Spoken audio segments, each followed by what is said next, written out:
Hello everyone, I greet in the name of God Almighty. My name is Apostle Newton Silas, and today we have a very interesting video to react to, and this one says that church divide, that is Methodist clash, you understand, over gay marriage. It means that of course some are for and some are opposing, you understand, this concept of these gay marriages. Of course, you understand, that is more or less taking off our religion, you understand, lately. It's very sad and it's very unfortunate that this thing is happening, you understand, in this our very time. This happened in the time of Sodom and Gomorrah, but right now in this 21st century, I'm surprised all this thing is happening. It shows that it's just like a gun that is about to explode. That's just how I see it. But anyway, all right, if today happens to be the first time of you checking out my channel, don't forget to subscribe to my channel and follow me on my Facebook and Instagram. And if you have any video you want me to react to, don't forget to drop it at the comment section and I'm going to check it out. So guys, before we get on to the video,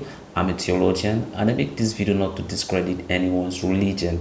This is basically for educational purposes, and I believe that at the end of this video we all are going to learn from this. So let's get down to this video and then hear, you understand, what they are saying in this video concerning the church is really trying to sweep this under the rug, and you know, we're pretending we're all united, United Methodist Church after all, you know, and we don't really have an issue with this. And I think what happened during my trial and after my trial and the aftermath of it, people really saw how many are in support of the LGBT community and LGBT rights. If the church abandons its teaching on sexuality, there will in fact be a much deeper division and a formal schism.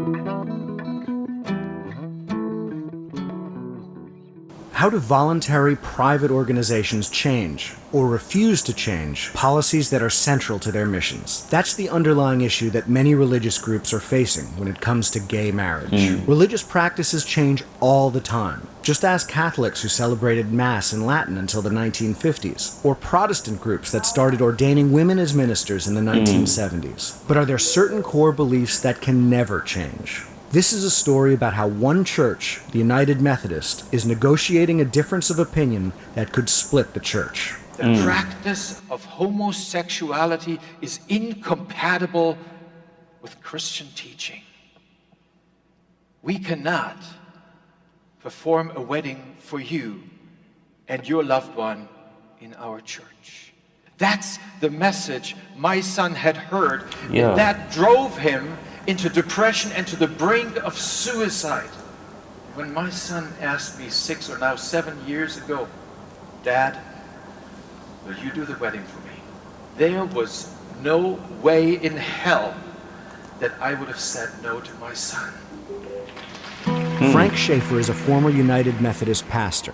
He was stripped of his credentials last December after a church trial found him guilty of disobeying the church law when he performed his own son's gay wedding in 2007. The United Methodist Book of Discipline, which contains Methodist laws and doctrine, strictly forbids the celebration of same-sex unions. I came to the conclusion, I said, okay, well, if this means that I'm going to be fired, then so be it. You know, but I will perform this wedding for my son.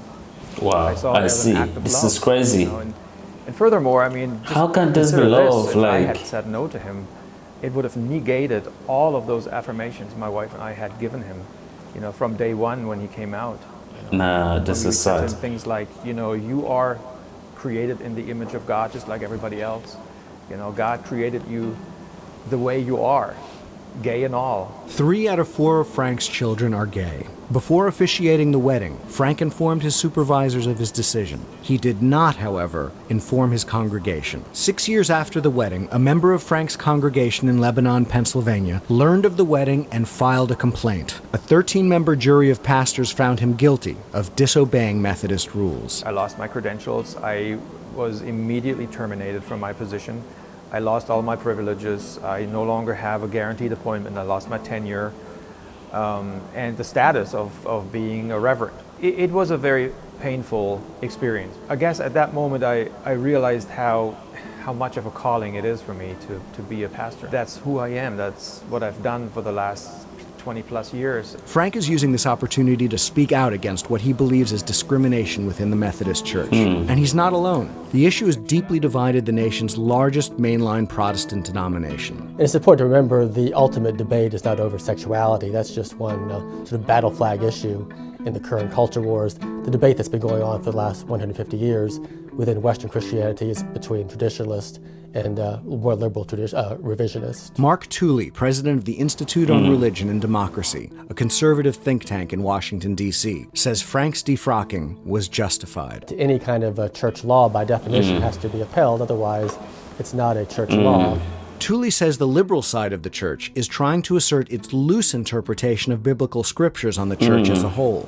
I think the problem with Protestant liberal revisionism is that it empowers or privileges the current generation of elites and asserts a superiority of intellect and spirituality over everybody else in the world, currently and throughout history. The issue of homosexuality has been hotly debated within the Methodist Church since 1972, when language condemning the practice was first introduced into the Book of Discipline. The Methodist General Conference meets every 4 years, and each time has voted to uphold the prohibition on same-sex unions. Liberal theologians are a sizable minority within the church and have been pushing back against the restrictive language every step of the way. Hundreds of Methodist ministers have publicly rejected the doctrine, and, like Frank, some face punishment by trial for performing same-sex weddings. Frank says he doesn't want to add any language to the Book of Discipline mandating acceptance of same-sex unions. He just wants to take out the words condemning it. By just taking that language out, we're just leaving it up to everybody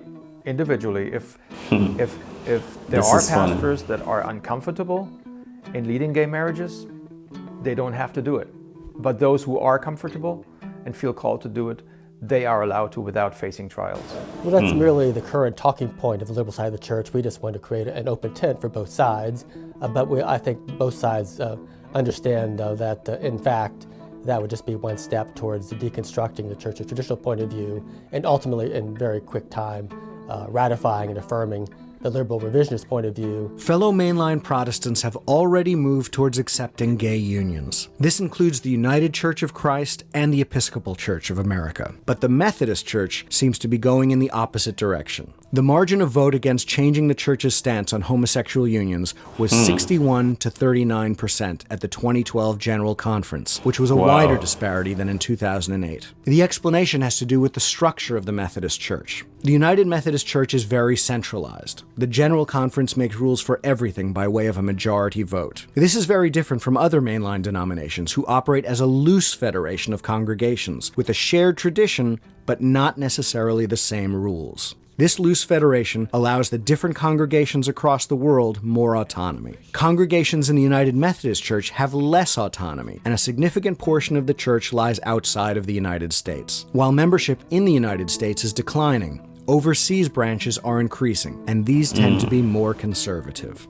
Methodism has a global membership. It's not U.S. only, like the other old-line denominations, and so the growing African church has provided the numbers to block the acceptance of their agenda on the sexuality issue. Advocates of gay marriage say that the best hope for the United Methodists to stay united is to allow local congregations around the world more autonomy. Without that, they say, the church could face a formal schism. But sometimes a division has to happen so that, both parts of the church can minister with integrity.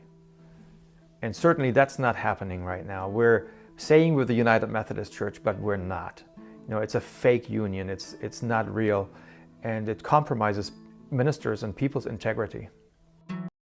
Whoa, that's very interesting. Actually, watching this video, of course, talking about Methodist Church, of course, facing division. You understand, when it comes to stand on gay marriages. But then, as for me, I think that I love the church position that they took against Frank, of him officiating a gay marriage of his son in the church. I think that he allowed emotions to cloud his judgment, and that is why he went on to conduct the marriage even though without informing the congregation. I think just like I said that I really like the church position, because when it comes to this gay marriage, of course, when God created us, he created us what? Man and a woman, and it's been expected of what to procreate. Of course, we are not saying that it's by force that everyone needs or have to get married, but of course, if you want to get married, then you should get married,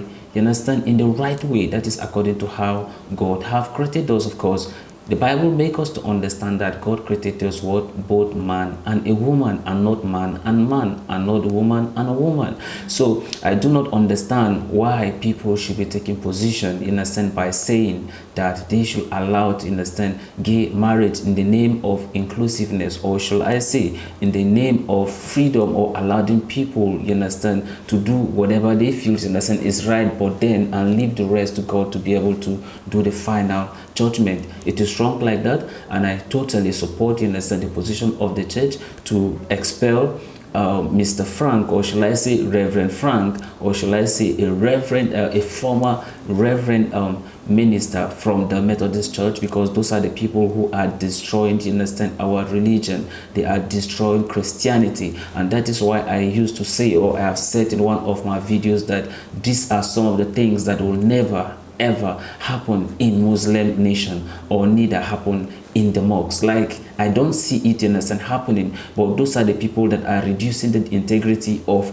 Christianity, and they are destroying our religion. And because of the virtue of their position, whatever they take, of course, people tend, you understand, to like to do the same thing. If you look at it, of course, we could make reference to the book of 1 Timothy chapter 3, right? It's been expected that as him being a reverend minister, he should be able, what? To conduct himself, to be able to like conduct his family. But I think that he failed in that task, and that's why, you understand, according to this video, talking about, you understand, out of his children, that 3 are gays, which is not a good thing. He, as a minister, was supposed to be able to conduct his family, you understand, very well, as been stated, you understand, in the book of 1 Timothy chapter 3 from verse 1 to 2. So all those things, you understand, have already been stated, and I do not expect this, you understand, to happen, you understand, to him. So if he fails to be able to conduct his family, what makes you think that he can be able to conduct the church of God? So